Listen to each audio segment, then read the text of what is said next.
En una semana pasamos de un par de casos a tener más de 400. Pero para el intendente Guevara la prioridad es pintar Plaza Dignidad, cercarla y para Piraña sacar los militares a la calle. Con música de transporte urbano y la canción La Unidad, revisemos los titulares. Hola, el gobierno anunció un paquete de 11.700 millones de dólares para superar la crisis del coronavirus. En otra noticia, veremos el COVID-19 versus interferón alfa 2B. Estamos ante la presencia de un aprovechamiento político de la pandemia.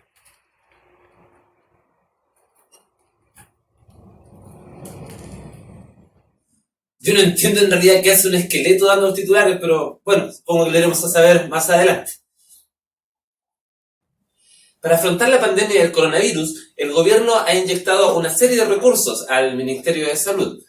La preparación que el Ministerio de Salud tiene para afrontar esta pandemia es habilitar como máximo 7.000 nuevas camas normales y 900 camas críticas. Tomando en cuenta los recursos que se invierten, esto nos daría un costo de aproximadamente 27 millones de pesos por cama. Obviamente esto es exagerado, pero porque sabemos que hay una serie de costos y de servicios asociados.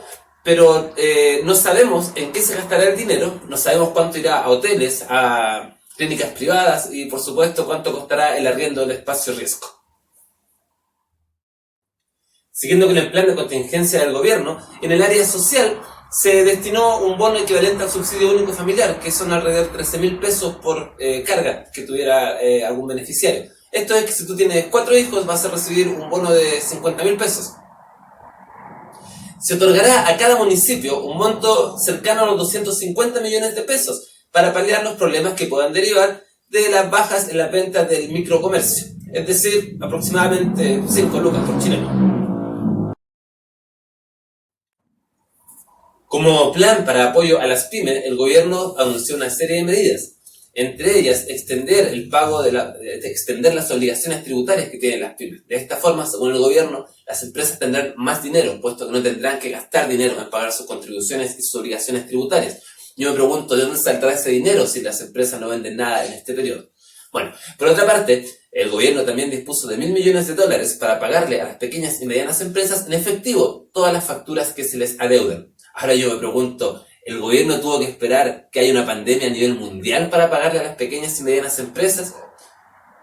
¿En el presupuesto de la nación no estaban considerados estos $1.000 millones para pagarle a las empresas?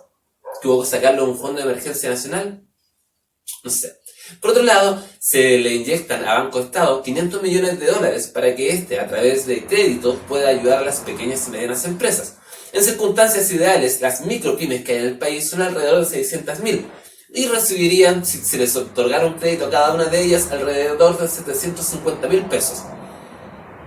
Que juzguen ustedes si es suficiente o no. Cualquier medida que apunte a ayudar al comercio, a ayudar a que el país surja, por supuesto que es bienvenida.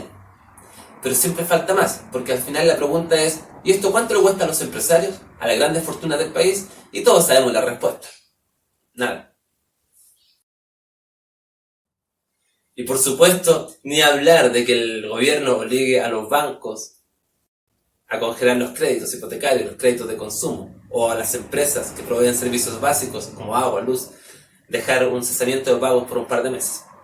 No veremos una iniciativa en ese sentido. El alcalde de Recoleta, Daniel Jadwe, está gestionando junto a otras 20 municipalidades la compra de un medicamento a Cuba conocido como interferón alfa 2B. Bueno, esta gestión ha generado una serie de polémicas, puesto que dicen que se está ilusionando a la población, que se está jugando con las esperanzas de la población y que esto es solo populismo barato. En realidad, nunca se ha dicho que esto es una vacuna contra el coronavirus, tampoco se dice que es una cura definitiva. No, no lo es. Es solamente un medicamento paliativo para aquellas personas que estén en la etapa terminal de la enfermedad puedan superarla con menores dificultades. Ahora, hasta la fecha, 20 países han solicitado este fármaco a la isla. Y ellos no tienen problema en producirlo, puesto que tienen la fábrica, una fábrica cubano-china que está instalada en la isla, no tienen problema en proveer lo que sea necesario. La medicina cubana ha hecho propuestas al gobierno con respecto a una serie de medicamentos que tienen para tratar, por ejemplo, la diabetes, que reducen en un 85% la amputación del pie diabético. También tratamientos paliativos para el cáncer, pero desde el gobierno no ha habido un interés por la compra de estos medicamentos. Y esto se ha gestionado a través de las farmacias populares que todos nosotros conocemos. O sea, por una cosa ideológica se pone de lado la salud del país, en circunstancias que sería barato y conveniente quizá tantear o examinar esa posibilidad.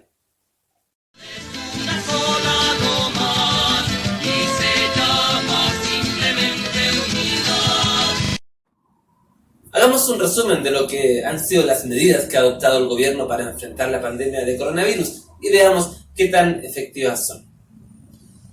En primer lugar, hablemos del llamado que se ha hecho insistentemente a quedarse en casa.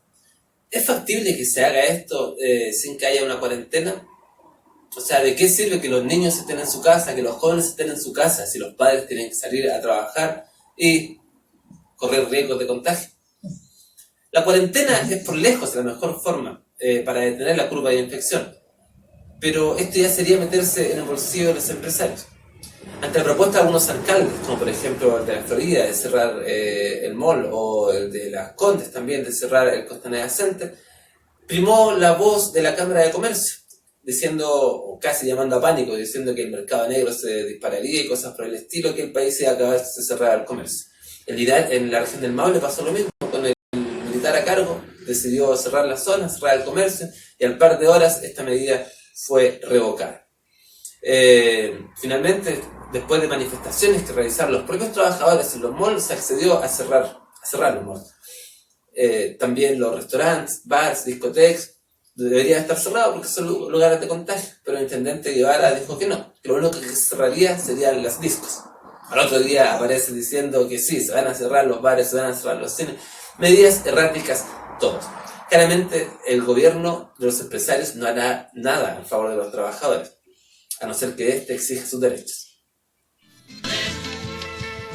En segundo lugar, veamos cuán prácticas han sido las medidas de emergencia para disponer de camas para atender a los futuros enfermos. En vez de tomar el control de centros hospitalarios privados, universidades, colegios que están vacíos para atender a los futuros pacientes, se arrendarán hoteles para mantener la cuarentena y se arrendará también el espacio riesgo. En vez de optar por reforzar la red pública de salud, se opta por darle más dinero a los privados. Pero los zorrillos fueron comprados hace meses, sí, los guanacos también. Por último, la declaración del estado de catástrofe no ha significado hasta el momento otra cosa más que tener a militares en las calles y al presidente disponiendo del 2% del presupuesto de la nación sin preguntarle a nadie. Bueno, le preguntan a los ministros, pero ¿cómo preguntarle a nadie? No sería de extrañar que alarguen este truco del miedo y de la pandemia y todo esto por bastante tiempo, incluso un par de años hasta que se vaya el piraña, puesto que es doblemente conveniente. Por un lado, acalla la protesta social, el descontento de la gente, y por otro, es un buen negocio para un grupito particular de personas. Nuestra comunidad médica está preocupada, pues ve que estamos desaprovechando una ventana de oportunidad única. Lamentablemente contamos con muy poca información para colaborar con el gobierno y los datos aportados a la fecha son incompletos, inconsistentes y tienen una tremenda falta de transparencia que no se había visto en la historia institucional de la salud pública chilena.